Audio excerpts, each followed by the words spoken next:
जय हिंद दोस्तों। भारत सरकार ने श्रमिकों के लिए, मजदूरों के लिए, लेबर के लिए, मेहनत करने वालों के लिए एक नया योजना का शुरुआत कर दिया है।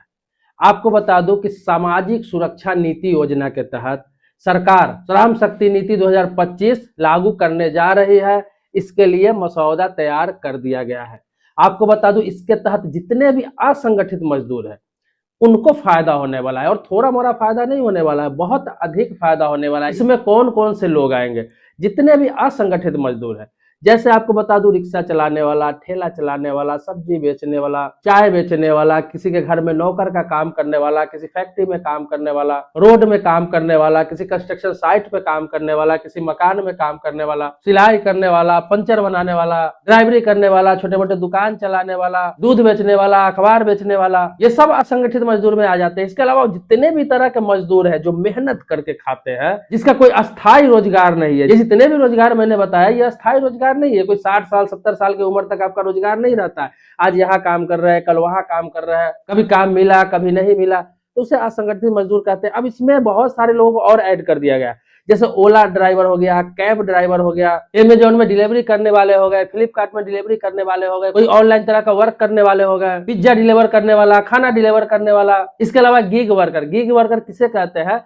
तो मैं आपको बता दूं, गिग वर्कर हम उसे कहते हैं जिसका काम अस्थायी नहीं होता है। कोई ठेका पे काम कर रहा है, कोई संविदा पे काम कर रहा है, कोई कहीं एग्रीमेंट पे काम कर रहा है, कोई कहीं ऐसे जगह काम कर रहा है कि आज काम कर रहा है, फिर 2 महीने बाद पता चला कि वो काम बंद हो गया, दूसरी जगह काम कर रहा है। कोई ऐसा उसके पास स्किल है कि आज यहाँ काम कर रहा है, कल उस कंपनी में काम कर रहा है, 6 महीने बाद उस कंपनी में काम कर रहा है, तो मतलब इसका अस्थायी नहीं है। ऐसे वर्करों को गिग वर्कर कहते हैं। तो इसी के लिए श्रम शक्ति नीति योजना 2025 लागू किया जा रहा है। इसके तहत क्या होगा कि इन सभी वर्करों को, जितने भी तरह का श्रमिक है, मजदूर है, इन सभी को कई तरह के फायदे सरकार देने जा रही है। इससे पहले आपने देखा होगा, बहुत लोग जानते भी होंगे कि ई श्रम कार्ड बनाया गया था श्रमिकों के लिए, और जिनका पास ई श्रम कार्ड है वो भी इसी कैटेगरी में आ जाएंगे, इसी श्रेणी में आ जाएंगे, उनको भी फायदा होगा। उनके लिए सरकार क्या करने जा रही है कि सभी की सामाजिक सुरक्षा खाता खोलने जा रही है। और जब सभी वर्करों का सामाजिक सुरक्षा खाता खुल जाएगा तब उनको लाभ देना स्टार्ट होगा। अब लाभ देने में क्या क्या लाभ मिलेगा? उनको फ्री इंश्योरेंस का लाभ दिया जाएगा, मतलब बीमा योजना का लाभ दिया जाएगा। इसके अलावा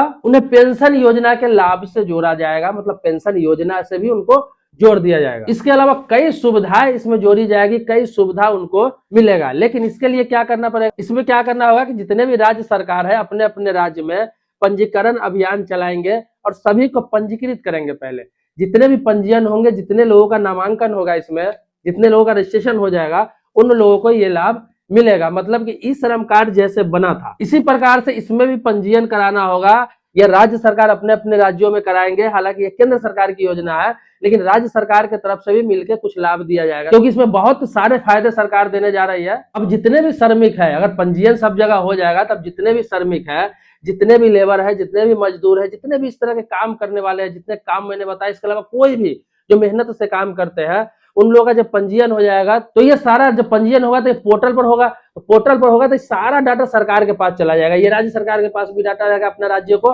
और केंद्र सरकार के पास भी डाटा रहेगा कि पूरे देश का ये डाटा है। और आपको बता दूं कि इसमें वो भी डाटा रहेगा कि कौन व्यक्ति किस कंपनी में काम करता है। आप कंपनी में डालेंगे, या फिर किस फैक्ट्री में काम कर रहा है, या फिर किस तरह का काम कर रहा है। कोई कंपनी फैक्ट्री में नहीं कर रहा है तो मकान में काम कर रहा है, या फिर पेंटर का काम कर रहा है, लेबर का काम कर रहा है, ड्राइवरी का काम कर रहा है, ये सारे चीज जो भी काम कर रहे हैं वो नोट कराना होगा।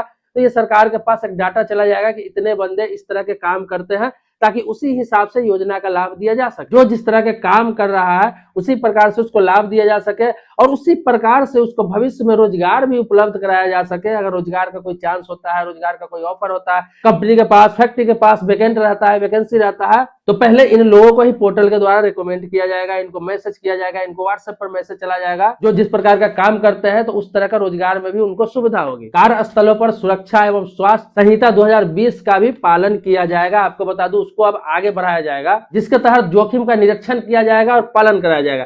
जैसे कि कोई व्यक्ति कहीं काम कर रहा है, किसी कंपनी में, किसी फैक्ट्री में, किसी साइट पर, उसके साथ किसी प्रकार का दुर्घटना हो जाता है। हाल ही की घटना बता दूं कि कई लोगों को मैंने ऐसे देखा है कि किसी फैक्ट्री में काम कर रहा था और उसके हाथ मशीन में चला गया, उसकी अंगुली कट गया, किसी का हाथ कट गया, कोई बेचारे का डैमेज हो गया, कोई किसी कारण से अपंग हो गया, या फिर कोई कंस्ट्रक्शन साइट पे काम कर रहा है ऊपर से गिर गया, तो होता क्या है कि उसमें जो होता है ठेकेदार हो गया, या फिर यहाँ कंस्ट्रक्शन साइट पे काम कर रहे उसका मालिक हो गया, या फिर जिस फैक्ट्री में काम कर रहे उसका मालिक हो गया, या फिर उसके जितने भी अधिकारी कोई भी, वो अपना पीछा छुड़ाना चाहते हैं। वो चाहते हैं कुछ पैसा देकर 50,000 1 लाख अपना पीछा छुड़ा ले, जबकि नियम इसके लिए बहुत ही सख्त है। आपको बता दूं, कोई वर्कर कहीं काम कर रहा है, उसके साथ कोई घटना हो जाता है, तो उसका सारा इलाज का खर्च देना, उसका मुआवजा देना, अगर वो पूर्ण रूप से अपंग हो जाता है, अपाहिज हो जाता है, दिव्यांग हो जाता है, तो उसका सारा सुरक्षा की गारंटी लेना इसका काम होता है। इसके यहाँ वो काम कर रहा है, क्योंकि उसने सुरक्षा का व्यवस्था नहीं रख रखा था, तभी तो ये दुर्घटना हुई। तो ये सारा चीज सामाजिक सुरक्षा खाता से जुड़ा रहेगा। सभी को हर चीज की गारंटी रहेगी, स्वास्थ्य की, सुरक्षा की, काम की। तो ये सारे के लिए सामाजिक सुरक्षा खाता खोला जाएगा। यह खाता जो है वो ईपीएफ, ईएसआई, ई श्रम कार्ड और पेंशन जैसी सारी सुविधाएं को इससे लिंक किया जाएगा। बहुत सारे लोग ये सोचेंगे, ये बोलेंगे कि ई श्रम कार्ड बना ही हुआ है, तो इसको बनाने की क्या आवश्यकता है, ये सामाजिक सुरक्षा खाता क्या होगा, इसको बनाने से कुछ फायदा मिला ही नहीं ई श्रम कार्ड का, ये नया कौन सा खाता आ गया। तो आपको बता दो कि इसीलिए तो ई श्रम कार्ड बनाया गया कि जो लोग ई श्रम कार्ड बनाए हुए पहले से, उनको किसी प्रकार का कोई डॉक्यूमेंट्स नहीं लगेगा, किसी प्रकार का कुछ तामझाम नहीं करना होगा, किसी प्रकार का डिटेल्स नहीं देना है। उनको ई श्रम कार्ड से ही ये खाता खुल जाएगा और सारी चीजों को लिंक कर दिया जाएगा। मैंने जो बताया, ईपीएफ हो गया, ईएसआई हो गया, पेंशन स्कीम हो गया, सारा चीज से लिंक हो जाएगा। उनको ज्यादा सोचने की जरूरत नहीं है जिनके पास पहले से ई श्रम कार्ड है।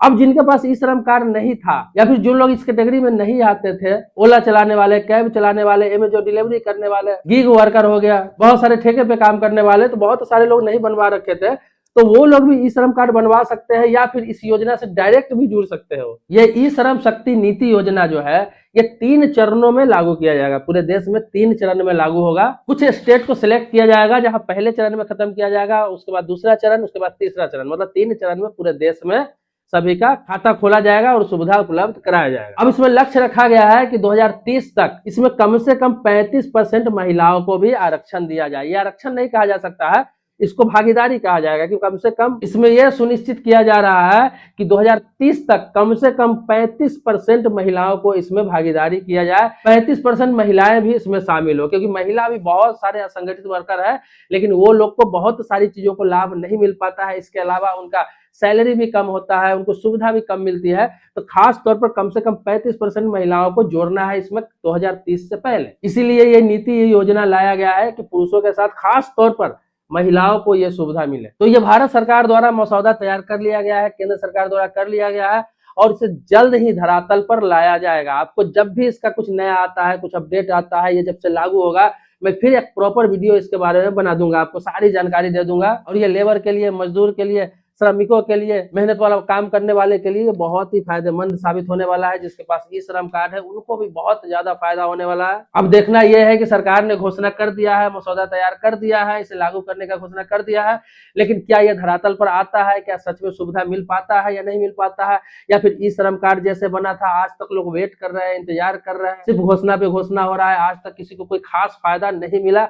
इसमें भी बीमा सुरक्षा का फायदा मिल रहा है, इसके अलावा किसी प्रकार का कोई खास सुविधा नहीं मिल रही है। ई श्रम कार्ड पर बहुत सारे सरकार की तरफ से घोषणा किया जा रहा है, जो वीडियो के माध्यम से हम लोग भी बताते हैं और भी न्यूज चैनल बताते हैं, सिर्फ घोषणा ही होता है, अभी तक फायदा किसी को नहीं नजर आ रहा है। क्या सामाजिक सुरक्षा खाता भी उसी तरह का कोई लॉलीपॉप साबित होगा, या सही में लोगों को कुछ फायदा होगा, ये आने वाला वक्त बताएगा, समय बताएगा। लेकिन जो भी अपडेट आता है, जानकारी आता है, मैं आपको इसलिए देता हूँ ताकि आप उस चीजों का फायदा उठाए, उस कार्ड को बनवा ले, उस योजना का लाभ ले। बाकी लाभ देना सरकार का काम है, चाहे स्वास्थ्य लाभ हो, सुरक्षा लाभ हो, बीमा लाभ हो या पेंशन का लाभ हो, वो देना सरकार का काम है। बाकी योजनाओं को आप तक पहुंचाना मेरा काम है, उसका अपडेट देना मेरा काम है। क्योंकि सरकार की तरफ से जितने भी घोषणाएं की जाती है, योजना का हो, रोजगार का हो, अगर उसका 25 से 30%, 40% भी पालन किया जाए सही से, तो अपने देश का बेरोजगारी ऐसे ही दूर हो जाएगा, स्वास्थ्य लाभ सबको सही से मिलेगा, बीमा लाभ सबको सही से मिलेगा, सभी की परेशानी दूर हो जाएगी, गरीबी कम होने लगेगी, लोग का खुद का पैसा बचने लगेगा, लोग आर्थिक रूप से मजबूत होने लगेंगे। लेकिन आज तक जितने योजना का घोषणा होता है,